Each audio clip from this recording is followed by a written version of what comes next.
envergonhar. Porque não há nada mais triste nesse mundo que a ignorância dos homens, que pensa que é dono de tudo, faz dor e espalha.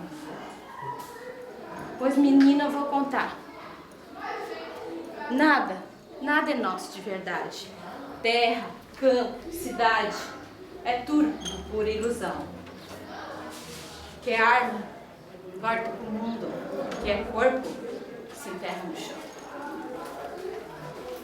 Coisa muito errada que se conta nas escolas com os meninos é dizer que os pretos vêm dos escravos. Isso é tudo inventamento. Os pretos eram tão livres quanto vocês. Eu nasci lá numa terra muito linda, na terra da Angola, num lugar chamado Luanda, que quer dizer ilha encharcada. Lá em Luanda nós tínhamos a vida de criança, que nem vocês têm. A gente acordava de manhã, com o sol batendo na janela. O sol entrava pelos buraquinhos de barro da nossa tapera. As crianças já saíam num pulo, tudo para as cachoeiras. Na África tem cachoeira. Eu sei que vocês vão falar só de uma África cheia de fome, cheia de miséria, cheia de gente chorando. A África não é tudo isso, não. A África também é isso. Mas a África tem muita coisa linda. A África tem gente que sabia ser artista. A África tinha negro que sabia escrever. Com letra de branco e com letra de preto. Que nem os símbolos que você está vendo lá. Ó. Aquilo é símbolo adinca. Ao invés, que nem vocês, assim, que escreve uma palavra depois da outra, fazia um desenho que tinha uma ideia. Vocês não pegaram um cartãozinho quando chegaram? Não. Era para vocês terem pegado um cartãozinho, escolhido uma imagem ali e depois ter conferido o que essa imagem quer dizer. Ali no fundo tem todas as explicações dos símbolos. Então a gente acordava de manhã e ia brincar nas cachoeiras. As cachoeiras lindas, o reino de Oxum. Oxum é a deusa feminina, a deusa dos encantamentos das mulheres. Oxum é a deusa da beleza, do ouro. Esse negócio de dizer que o santo católico corresponde aos santos da África, não tem nada a ver. Cada lugar tem sua religião, cada lugar tem seus pensamentos, cada lugar tem as suas coisas que acha bom, suas coisas que acha ruim. Isso foi só um jeito dos pretos poder cultuar os seus deuses. Então nós chegamos aqui e inventamos que Nossa Senhora ia manjar, que São Jorge é Ogum. A gente inventou isso para poder fazer nossa religião. Mas cada povo tem o seu pensar. Como ia contando, de manhã as crianças iam para as cachoeiras, tomar banho, brincar. Tinha vida de criança normal. Ia para o mato, catar fruta, brincava, brigava, igualzinho vocês.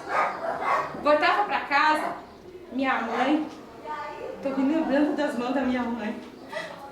A minha mãe fazia uns bolinhos de leite de cabra com farinha de mandioca, que a gente chamava de furá.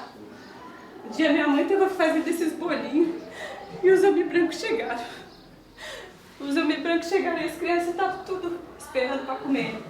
E eles foram chegando e foram botando fogo em tudo e atando as pessoas. Atando meus irmãos, atando minha mãe, atando meu pai. A última vez que eu vi o meu pai, ele estava que nem um bicho amarrado, as mãos e os pés amarrados. E a gente passando por tudo aquilo. Minha mãe com a terra na cara do chão, olhando para nós. A última vez que meu zóio cruzou os olhos do meu pai, eu entendi que os olhos dele disseram: pode matar teu corpo, mas não esquece teus costumes. Depois disso eu nunca mais vi. Fomos tudo que nem bicho, sendo tropeado pelo mato, uns atrás dos outros. As crianças, as mulheres, os homens não sei que fim deram. E foi uns 3 dias mato adentro. Os brancos montados nos cavalos e nós a pé. Com fome, com sede, passando por tudo que é necessidade. Até que chegamos na areia, até que chegamos nas águas de Manjá. Aquele azul tão lindo, não podia testemunhar o que ia acontecer. Minha mãe chorava e as mulheres gritavam, não queriam entrar. E eles diziam: entra, que senão tu vai conhecer o bacalhau. Depois eu vou contar pra vocês o que é o bacalhau. Gente do céu, eu não entendo até hoje como é que o homem pode imaginar tanta coisa ruim, tanta maldade. Nos botaram pra dentro de uma coisa, um navio enorme de madeira, 840 pessoas dentro daquilo. Nos jogaram lá num fundo escuro, quente que nem sei. Era todo mundo apertado. Nós ficamos num cantinho assustado, coração na boca. A mãe chorava, os meninos choravam, todo mundo chorava, ninguém sabia o que ia acontecer. E a coisa começou a andar e galopar. Parecia que o mar estava sentindo que aquilo não podia ser daquele jeito. Eu acho que mãe Ema já não podia estar de acordo. Os meninos ficaram com vontade de ir no mato. Que mato? Não tinha mato dentro daquilo. Acocoraram e faziam onde davam. E era gente, e era sujeira, e era fome, e era humilhação, e era tristeza. E foi dia, e foi dia, e foi noite, e foi dia. E eu pensava nos caprichos da mãe, que nos cuidou tanto, que cuidou da nossa comida, que cuidou da nossa roupa, passando por tudo aquilo. Mas coração de mãe é coisa de ouro. No meio de tanto pavor, elas ainda tinham tempo e imaginação de fazer umas bonequinhas dos panos das roupas dela, para as crianças brincar. E as crianças se divertiam como podiam, né? No meio de tanta loucura, no meio de tanta tristeza. Quando os dias foram se passando, um homem apavorado com aquilo que estava vendo e sabia que o pior ainda estava por vir, foi lá para o topo do navio e se jogou. Preferiu morrer nas águas fundas do mar. Gente do céu, vocês não acreditam no que aconteceu depois. Os brancos botaram nós tudo lá para cima. Pegaram uma pobre mulher, o filhinho no colo, jogaram o filhinho no chão, pegaram a mulher, penduraram de cabeça para baixo, malharam, penduraram no topo por uma corda, passaram a faca nos calcanhares da mulher e foram puxando a pele com alicate. Que nenhum bicho se faz uma coisa dessa. E a mulher gritava, viva, e o filhinho ali atirado no chão, gente. E eles diziam, isso é para vocês entenderem que aqui vocês são bichos, que cada um que morre é prejuízo. Cada um que se atirar vai ser tormento para o outro. Gente, a gente não tinha condição de morrer. A gente não era mais dono da vida nem da morte. E foi se passando mais dia e mais dia. E as coisas foram só piorando. Só piorando. E foi gente morrendo. E eles não jogavam nem os corpos fora. Era gente fedendo. Era aquele fedorão, era aquela fome, era aquela miséria. Água só de noite. Comida era um cardo sagrado, que eles faziam nem sei do que. E a gente tinha que comer. Até que chegamos na praia, aqui no Brasil. Separaram as famílias. Nunca soube de meus irmãos, nunca soube de minha mãe, nunca soube do que aconteceu. Quando chegou aqui, nos levaram para um porto para ser vendido. Antes de botar o preço nas pessoas, eles passavam óleo, limpavam os dentes, separavam por cor, por tamanho, para ver quanto valor ia ter. E foi assim que aconteceu. Cada um foi para o seu destino. Eu fui para o meu. Eu fiquei no Rio de Janeiro, trabalhando com a gente do Rio de Janeiro.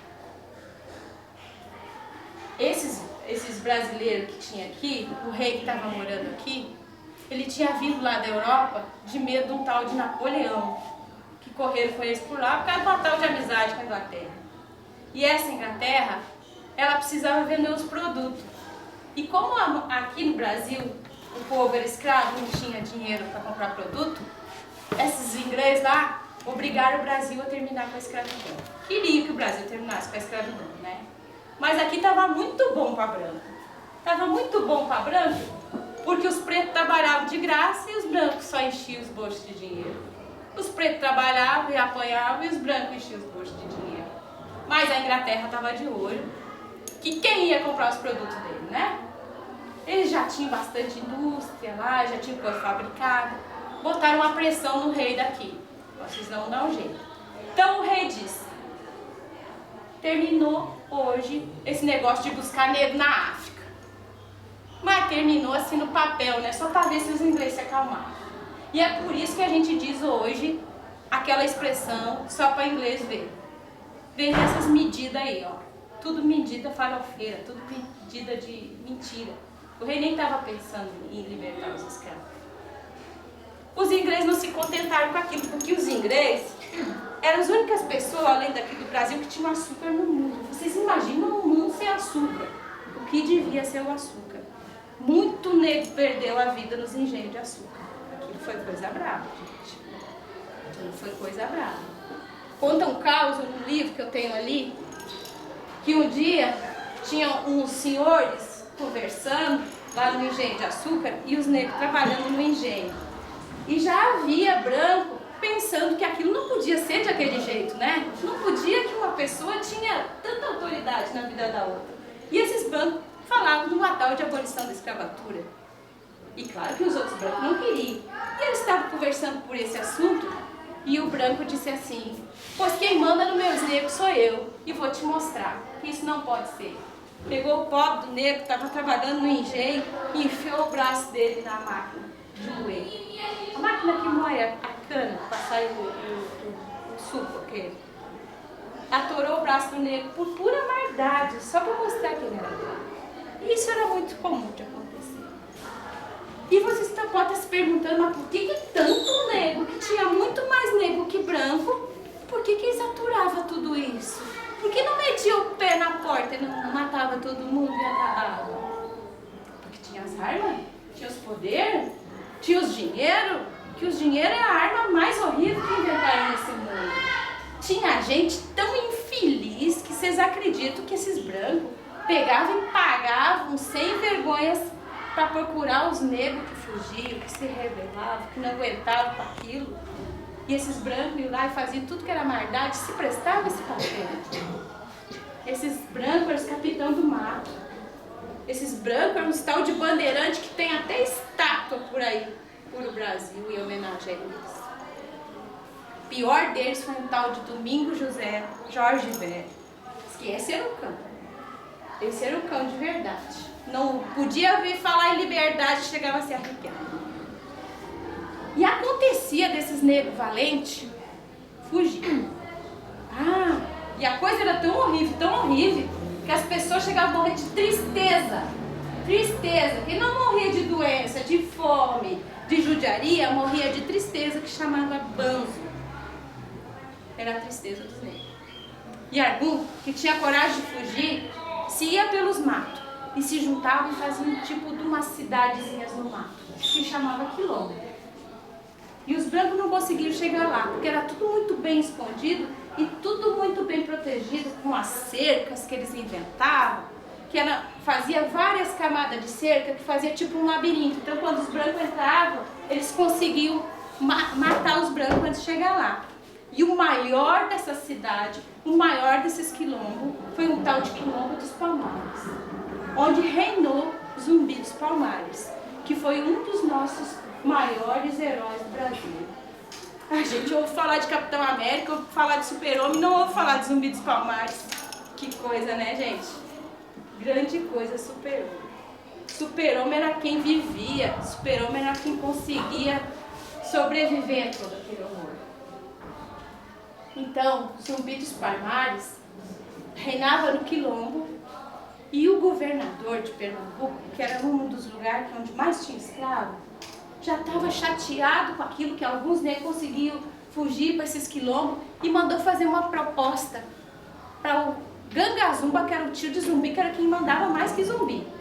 Olha, nós vamos fazer assim, a gente esquece esse quilombo aí, a gente dá um outro pedaço de terra para vocês descem desse mato, fica lá, nós deixamos vocês em paz, mas não pode aceitar mais nenhum negro fujão. Terminou por aí. Vocês ficam lá no canto de vocês e não aceitam mais ninguém.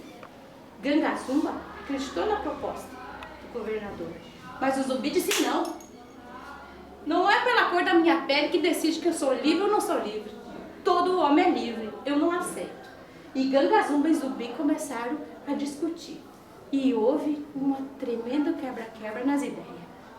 Gangazumba resolveu aceitar a ideia do governador. Zumbi ficou em Palmares. É claro que não deu certo, né? Logo em seguida teve trairagem lá embaixo. Mas Gangazumba resistiu.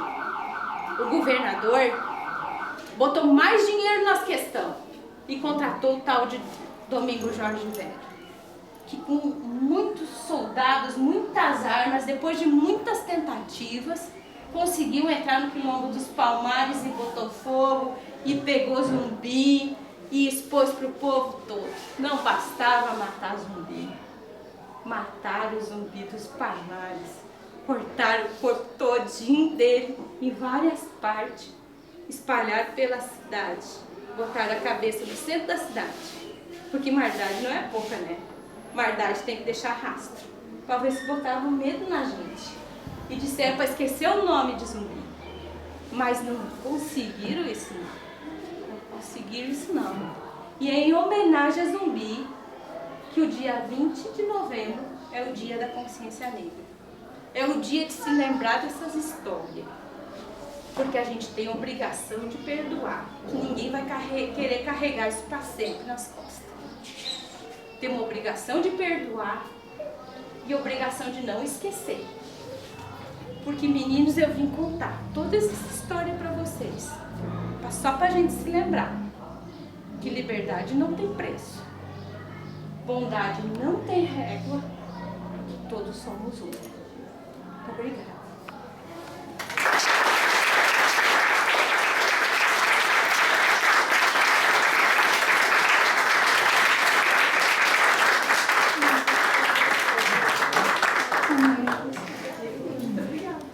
Então, assim, ó, na verdade, fui contando uma história que aconteceu mesmo, para muita gente. Eu tentei